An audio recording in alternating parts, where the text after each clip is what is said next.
రాష్ట్రంలోని SC, ST, BC, minority వర్గాలకు చెందిన నిరుద్యోగులకు స్వయం ఉపాధి కోసం ప్రత్యేక పథకాన్ని ప్రారంభించింది తెలంగాణ ప్రభుత్వం.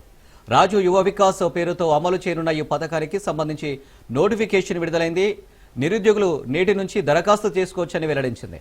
ఈ పథకం కోసం 6,000 కోట్లు కేటాయిస్తామని, రాష్ట్ర వ్యాప్తంగా 5 లక్షల మంది ఎస్సీ, ఎస్టీ, బీసీ, మైనారిటీ వర్గాలకు చెందిన నిరుద్యోగులకు ప్రయోజనం కలుగుతుందని చెప్పారు. డిప్యూటీ సీఎం బట్టి వచ్చే నెల 5 వరకు అప్లై చేసుకునే అవకాశం ఉంటుంది. ఏప్రిల్ 6 నుంచి మే 31 వరకు ఈ దరఖాస్తులను పరిశీలించి జిల్లాల కలెక్టర్లు అర్హులను ఎంపిక చేయనున్నారు.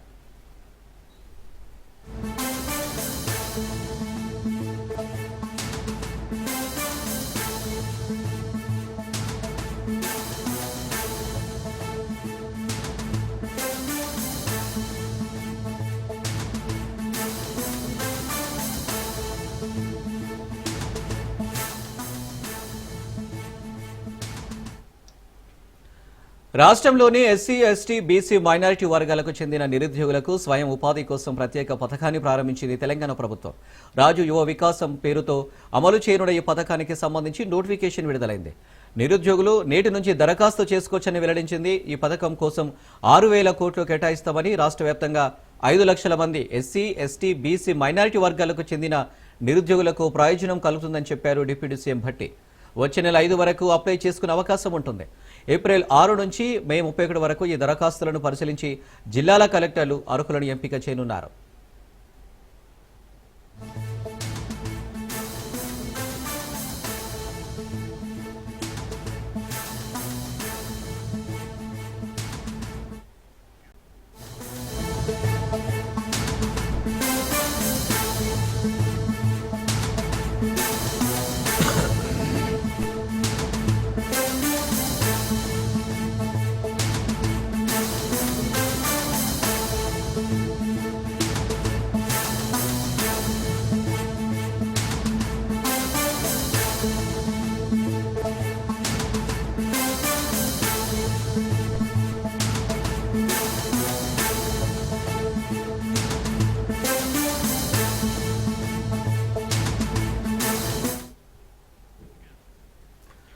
తిరుపతిలో దారుణం చోటు చేసుకుంది. శ్రీ చైతన్య టెక్నో బాలికల పాఠశాలలో విద్యార్థినుల మధ్య ఘర్షణ తలెత్తింది. ఈ ఘర్షణలో ఓ విద్యార్థిని 2వ అంతస్తు నుండి క్రిందకు పడిపోయింది. ఈ ఘటనలో విద్యార్థినికి తీవ్ర గాయాలయ్యాయి. బాధిత విద్యార్థిని పాడిపేటకు చెందిన స్నేహగా గుర్తించారు. విద్యార్థినికి స్కూల్ యాజమాన్యం గుట్టుగా చికిత్స అందిస్తున్నారు. విషయం తెలుసుకున్న పోలీసులు ఘటనపై విచారణ జరుపుతున్నారు.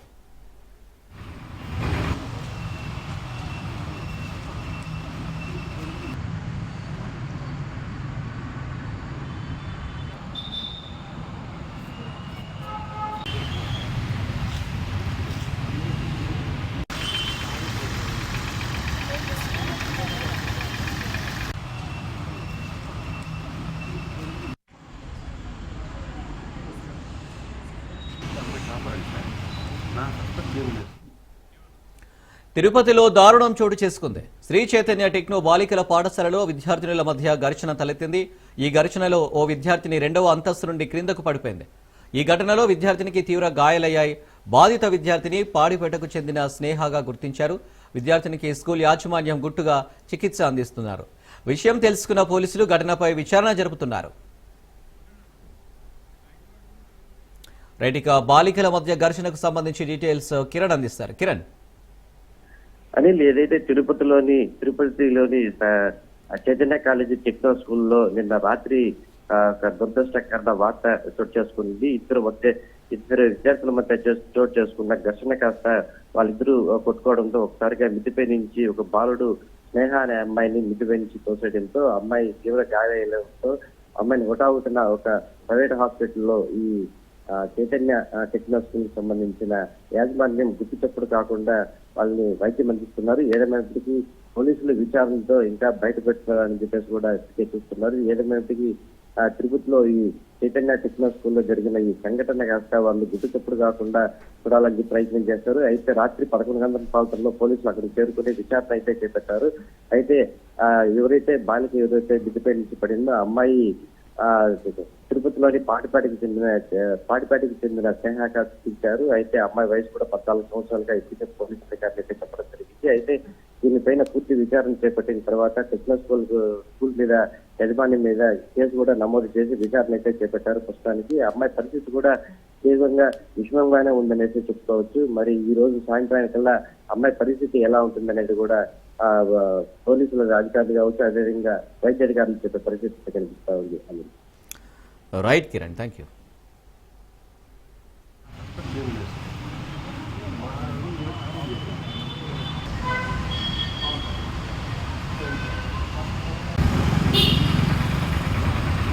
ఏపీలో వెనుకబడిన తరగతుల అణిచివేతే లక్ష్యంగా కూటమి ప్రభుత్వ పాలన కొనసాగుతుందని బీసీవై జాతీయ అధ్యక్షులు బోడే రామచంద్ర యాదవ్ ఆరోపించారు. వెనుకబడిన జాతులను ఏదో ఒకలా ఇబ్బంది పెట్టడమే ప్రభుత్వ లక్ష్యంగా కనబడుతుందని విమర్శించారు.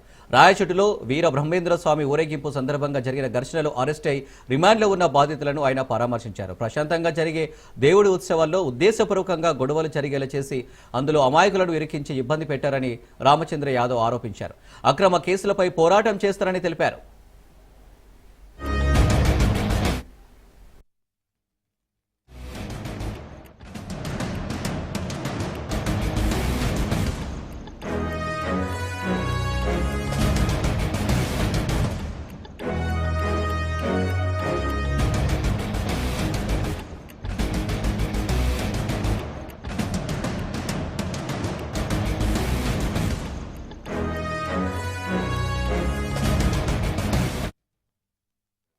కొన్ని రోజుల క్రితము కడప జిల్లా రాయచోటిలో జరిగిన ఘటనకు సంబంధించి అక్రమ కేసుల ద్వారా రిమాండ్లో ఉన్న బాధితుల్ని పరామర్శించడానికి ఈరోజు ఇక్కడికి విచ్చేయడం జరిగింది.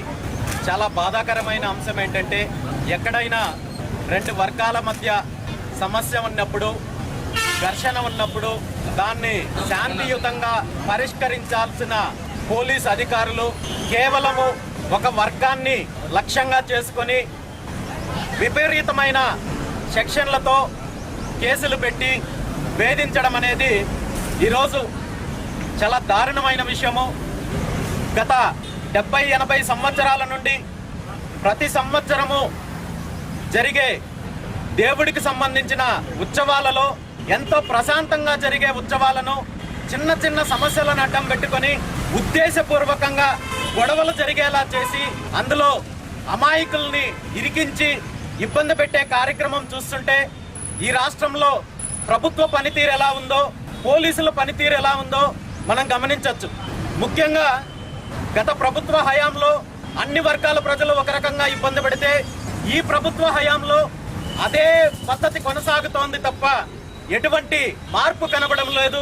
గత ప్రభుత్వంలో చూసాము, దళితుల పైన దాడులు జరిగాయి, బీసీల పైన దాడులు జరిగాయి, మహిళల పైన దాడులు జరిగాయి, హిందువుల పైన, హిందూ సాంప్రదాయాల పైన, హిందువులు చేసుకునే పండుగల పైన, ఊరేగింపుల పైన అనేక రకాలైన ఆంక్షల ద్వారా అనేక రకాల ఇబ్బందులు పెట్టే కార్యక్రమం చేశారు. మరి కూటమి ప్రభుత్వం వచ్చిన తర్వాత అందులో ఏమాత్రం మార్పు లేకుండా ఇదే విధానాన్ని కొనసాగించి ఇంకా ఒక అడుగు ముందుకు వేసి హిందువులు చేసుకునే పండుగలకు పర్మిషన్లు కావాలి, మండపాలకు పర్మిషన్లు కావాలి, ఊరేగింపులకు పర్మిషన్లు కావాలి, ఇంకా కొన్ని దశాబ్దాల కాలం నుండి జరుగుతున్న హిందూ సాంప్రదాయాలను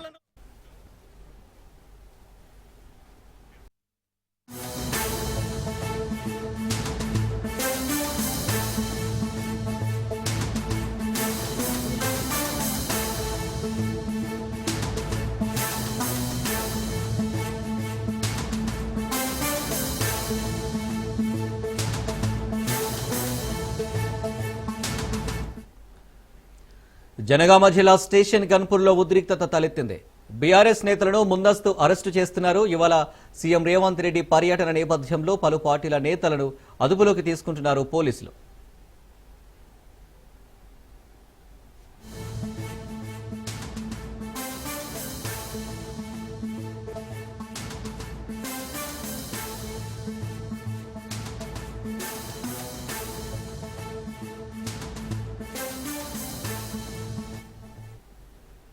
జనగామ జిల్లా స్టేషన్ గన్పూర్లో ఉద్రిక్తత తలెత్తింది.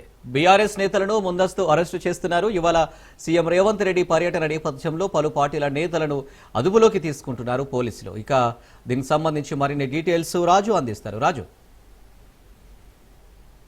సీఎం రేవంత్ రెడ్డి జనగామ జిల్లాలో స్టేషన్ గన్పూర్ లో ఆయన పర్యటన ఉంది. ఆయన పర్యటన నేపథ్యంలో అక్కడ ఉన్నటువంటి ప్రతిపక్ష నాయకులను పోలీసులు అయితే అరెస్ట్ చేయడం చర్చనీయాంశంగా మారింది. ప్రధానంగా బీఆర్ఎస్ పార్టీకి చెందినటువంటి నేతలను పోలీసులు ముందస్తుగా అరెస్ట్ చేస్తా ఉన్నారు. ఎట్లాంటి అవాంఛనీయ సంఘటనలు జరగకుండా పోలీసులు ముందస్తు చర్యల్లో భాగంగా అరెస్టులు చేస్తా ఉన్నామని చెప్పి కూడా పోలీసులు చెప్తున్న పరిస్థితి కనిపిస్తా ఉంది. ఎందుకంటే ఈ రోజు ముఖ్యమంత్రి రేవంత్ రెడ్డి పర్యటనను ఖచ్చితంగా అడ్డుకుంటామని చెప్పి బీఆర్ఎస్ పార్టీ ఇప్పటికే ప్రకటించిన నేపథ్యంలో పోలీసులు అప్రమత్తం అయ్యారు. దీంతో ఎక్కడికక్కడ కూడా నేతలను హౌస్ అరెస్టులు చేస్తున్న పరిస్థితి కనిపిస్తా ఉంది. ఈ క్రమంలోనే మాజీ ఉప ముఖ్యమంత్రి మాజీ ఎమ్మెల్యే తాటికొండ రాజయ్యను కూడా హౌస్ అరెస్ట్ చేయడం జరిగింది.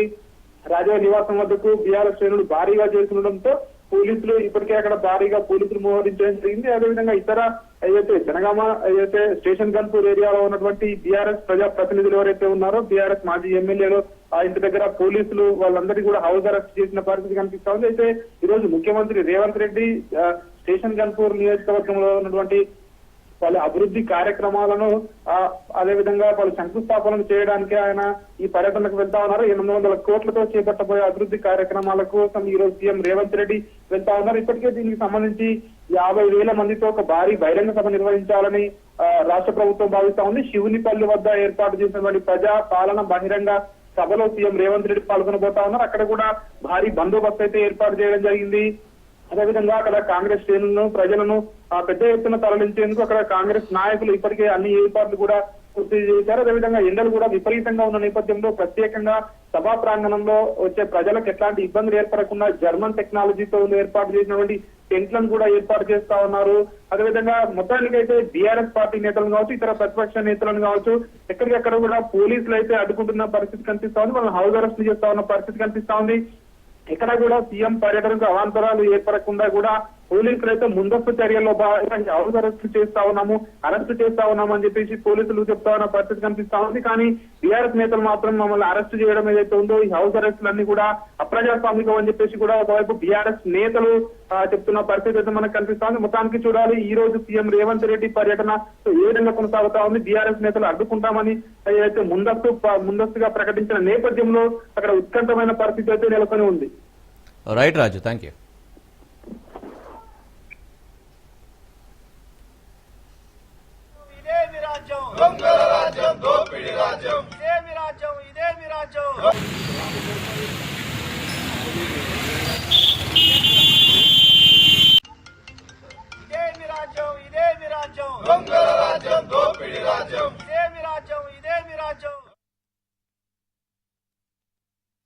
అరెస్టు చేసి పర్వం ప్రారంభమయ్యే ఇవాళ పోలీస్ స్టేషన్లలో నిర్బంధిస్తా ఉన్నారు. జనగామ జిల్లా నుంచి వెళ్ళి ఇవాళ వరంగల్ రూరల్ జిల్లా అయినటువంటి మడికొండ ఇవాళ పోలీసు శిక్షణా కేంద్రాన్ని తీసుకొచ్చేసి జనగామ ప్రాంతానికి సంబంధించిన నాయకులు ఇక్కడ నిర్బంధించారు. అంటే ఇవాళ ప్రజాస్వామ్యాన్ని కూనీ చేస్తూ ఎన్నికలలో వచ్చే ముందు ముఖ్యంగా ప్రజాస్వామ్యాన్ని పునరుద్ధరిస్తాం, మరి గత పాలకులు ప్రజాస్వామ్యాన్ని హరించి వేసిర్రు అని చెప్పేసి అని పెద్ద మాటలు చెప్పిండు. ఇవాళ ఆచరణలో చూస్తే రేవంత్ రెడ్డి ప్రజాస్వామ్యాన్ని కూనీ చేస్తూ ఇవాళ పోలీసు రాజ్యాన్ని నడిపిస్తా ఉండని చెప్పేసి ఈ సందర్భంగా తెలియజేస్తా ఉన్నాం.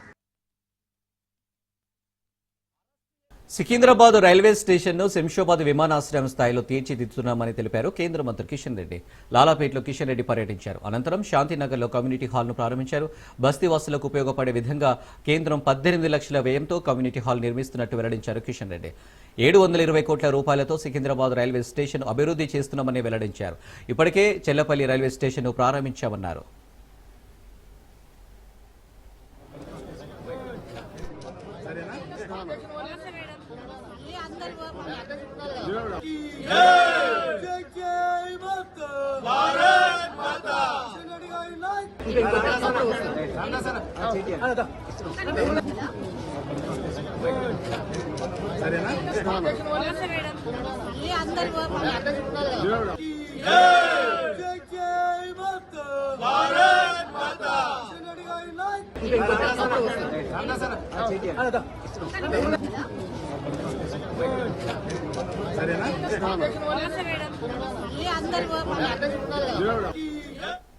Welcome back. కాకినాడ జిల్లా పిఠాపురంలోని కుమారపురంలో పారిశుద్ధ్య కార్మికులను ఎమ్మెల్సీ కొనిదెల నాగబాబు సన్మానించారు. వారం రోజులుగా అహర్నిశలు కష్టపడి జనసేన ఆవిర్భావ సభకు దోహదపడినందుకు వారికి శాలువాలు కప్పి సన్మానించారు. పారిశుద్ధ్య కార్మికుల కష్టాన్ని గుర్తించి ఓ ప్రైవేటు హోటల్లో సన్మానించారు. ఆయన ఎలాంటి కష్టం వచ్చినా పారిశుద్ధ్య కార్మికులకు అండగా ఉంటానని ఎమ్మెల్సీ నాగబాబు హామీ ఇచ్చారు.